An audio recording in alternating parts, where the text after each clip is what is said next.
Good day everyone, I'm Mrs. Juan, your math facilitator. For today, I'm gonna discuss about direct variation and inverse variation. So sit down, relax, and let's learn together.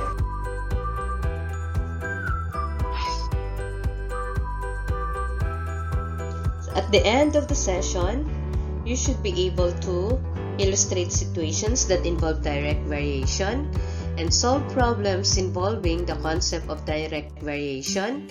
Now let's take a look at this example. If 1 kilo of rice cost 50 pesos, how much would 2 kilos of rice cost? That's correct. It's 100 pesos. How about for 3 kilos of rice? It is 150 pesos. And how about 4 kilos of rice? That's correct. That is 200 pesos. You'll notice that as the quantity increases, the cost also increases. Now, if we take a look at the ratio of y to x, that is when we divide y by x, we get 50 divided by 1, that is 50. 100 divided by 2 is 50. 150 divided by 3 is 50. And 200 divided by 4 is 50. You see that the ratio of y to x is a constant value, which is 50. This particular example illustrates what direct variation is. So what is a direct variation? The value of y varies directly as the value of x if there exists a non-zero constant k such that y is equal to kx, or equivalently, by the multiplication property of equality, y over x is equal to k. The constant k is called the constant of variation. So in the given, we have y over x is 50. So therefore, the constant of variation is 50.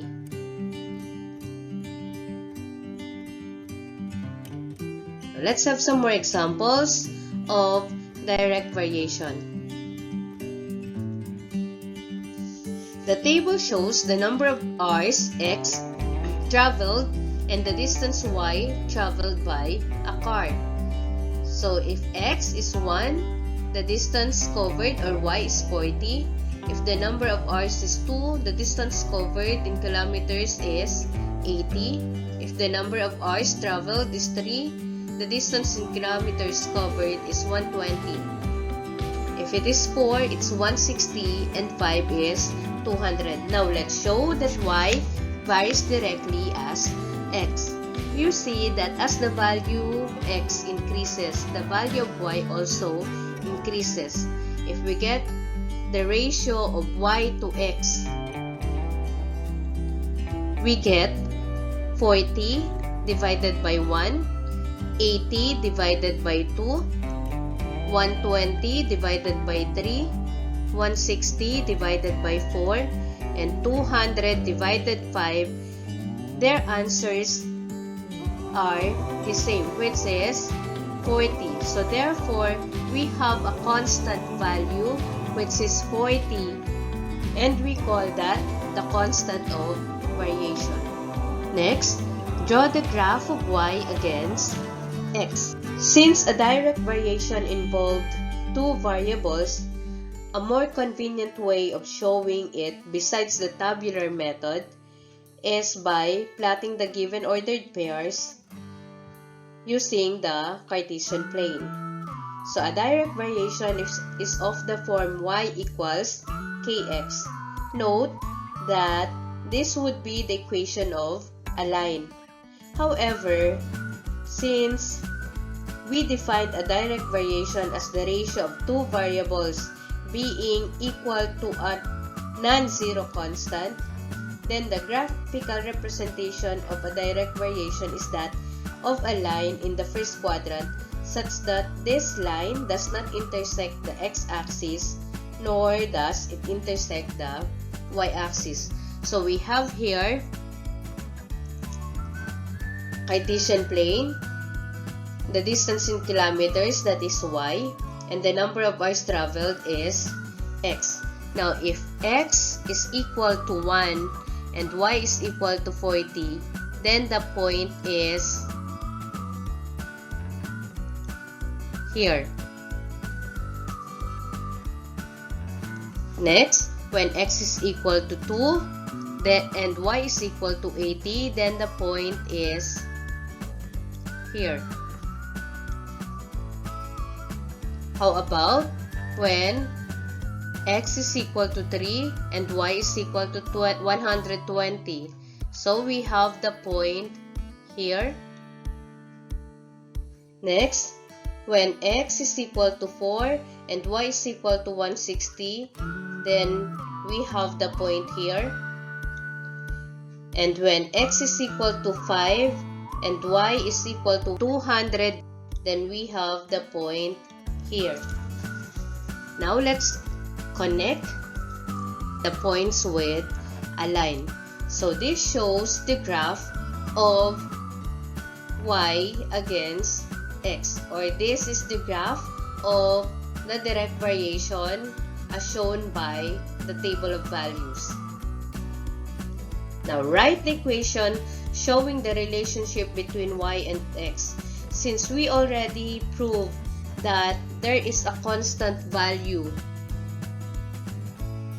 which is equal to 40, and that as the value of x increases, the value of y also increases, then we can say that this is a direct variation. So we can say that y is equal to kx, and we had obtained the value of k as equal to 40. So therefore, the equation of variation is y equals 40x. Letter D. Find y when x is equal to 12.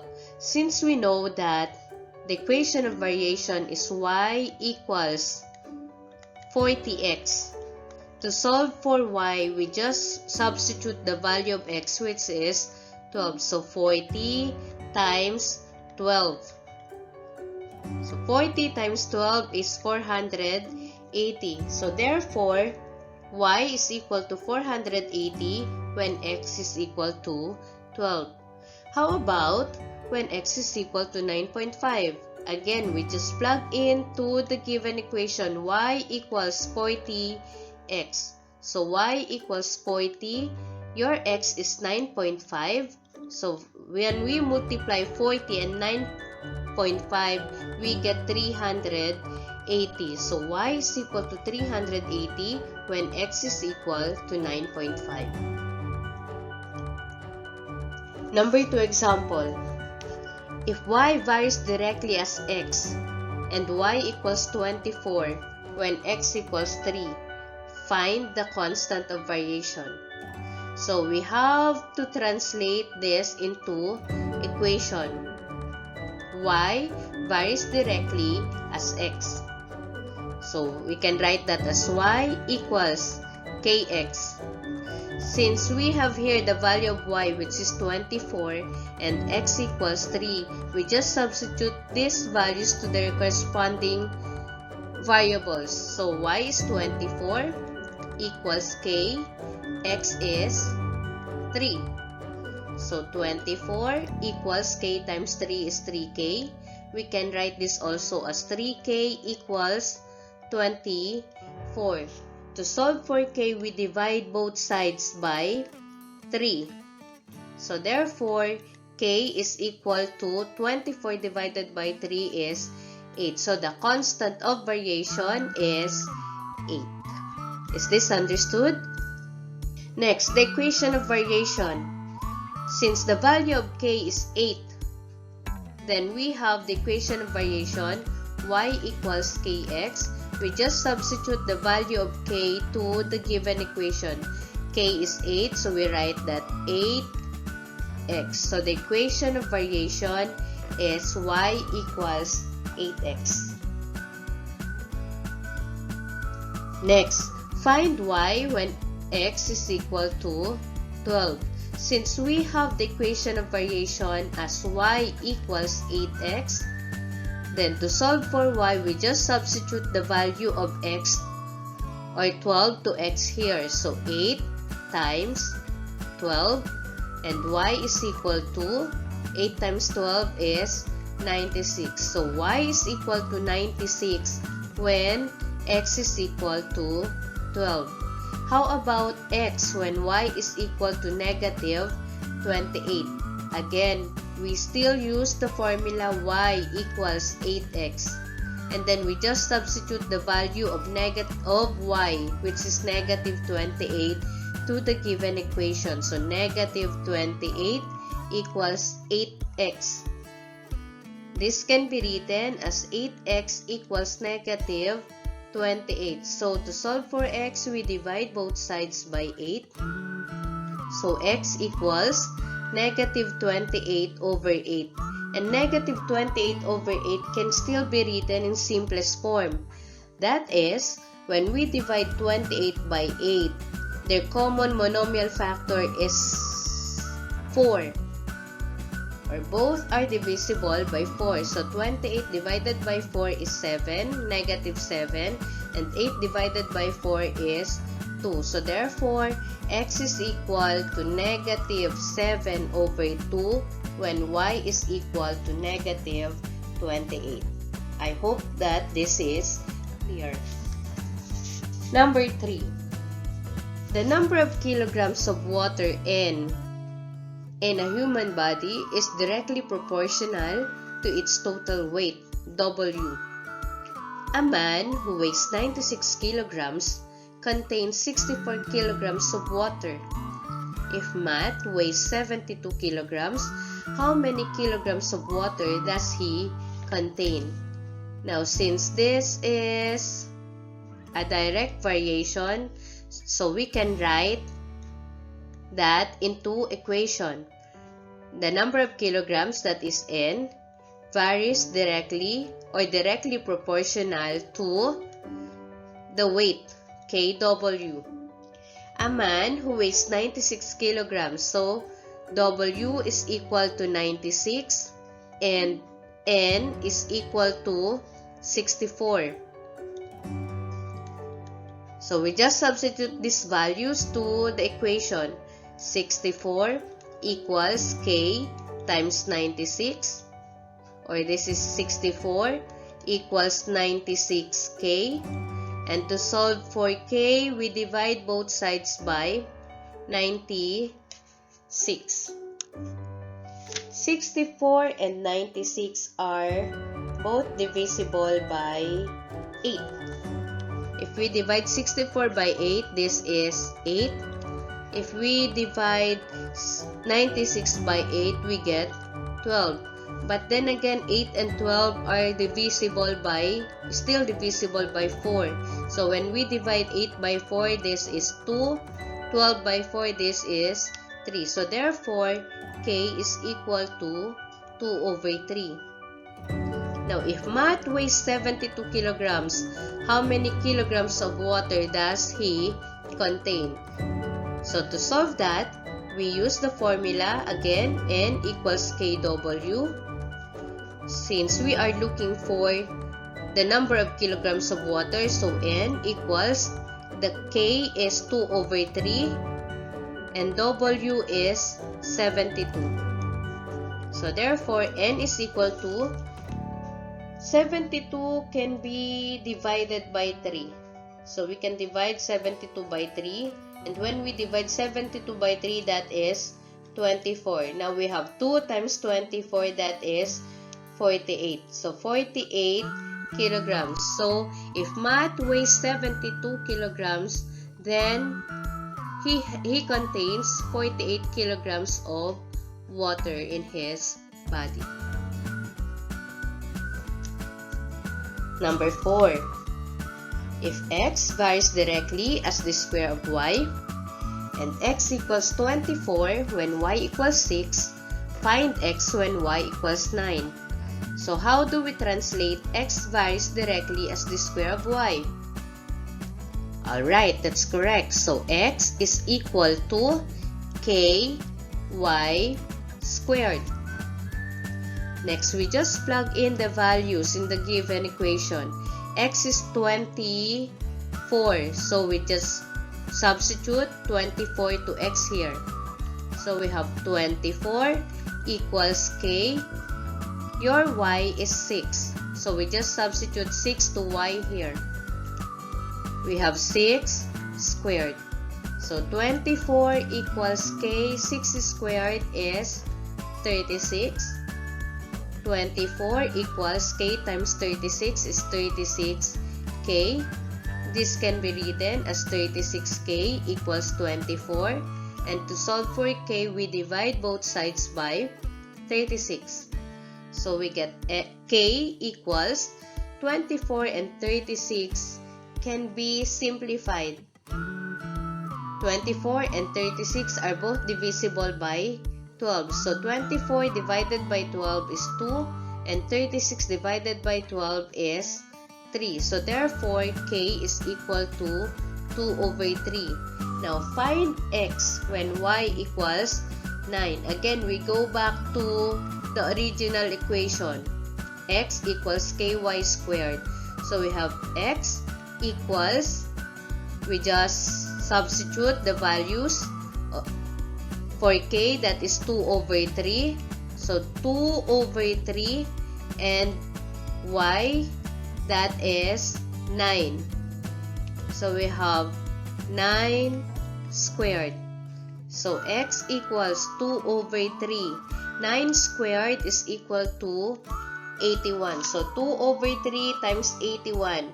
81 can be divided by 3. So this is 27. Now we have 2 times 27 is 54. So therefore, x is 54 when y is equal to 9. Is this clear? Now it's your turn. Let's see how much you have learned from this video. Which of the following illustrates direct variation? Number 1, x is 1 when y is 8, x is 2 when y is 16, x is 3 when y is 24, x is 4 when y is 32, x is 5 when y is 40. Is this a direct variation? Okay, that's correct. This is a direct variation. Why? When we get the ratio of y to x, that is 8 divided by 1 is 8, 16 divided by 2 is 8, 24 divided by 3 is 8, 32 divided by 4 is 8, and 40 divided by 5 is 8. So we have a constant of variation which is equal to 8. So the value of k is equal to 8. So therefore, this is a direct variation. How about this one?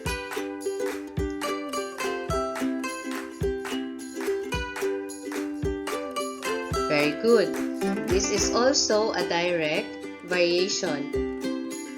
Because when we get the ratio of y to x,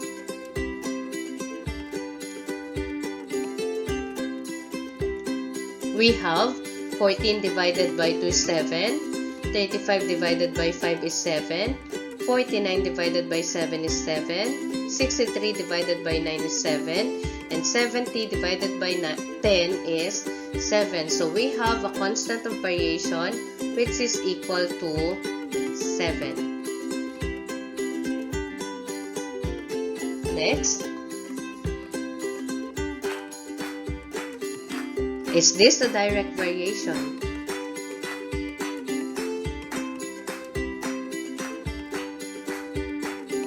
Alright, this is not a direct variation. Why?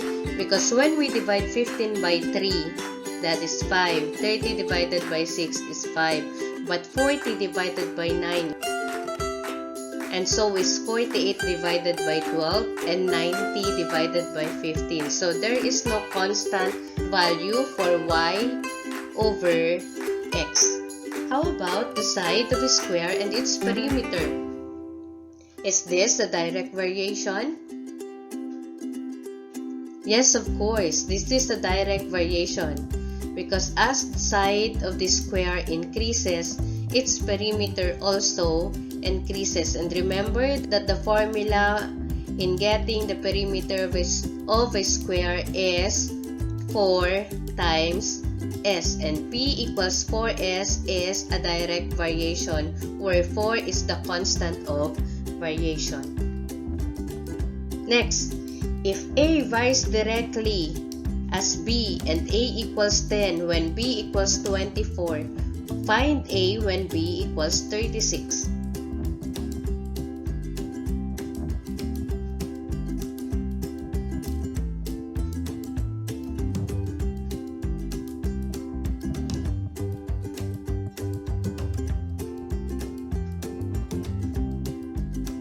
Alright, let's see if your answer is correct. A varies directly as b can be written as a equals kb. And when a is 10, then b is equal to 24. So to solve, this is 10 equals k times 24. So 10 is equal to 24k. To solve for k, we divide both sides by 24. And 10 over 24 can still be simplified. They are both divisible by 2. So 10 divided by 2 is 5. 24 divided by 2 is 12. So therefore, k is equal to 5 over 12. Now find a when b is equal to 36. So we have the equation again. A equals kb. A is equal to, your k is 5 over 12, and the given value of b is 36. So A is equal to 5 over 12 times 36. In this case, 36 can be divided by 12. That is 3. So 5 times 3 is 15. So A is equal to 15 when B is equal to 36. Did you get the same answer? Alright. I hope that you learned from today's video, and thank you for watching.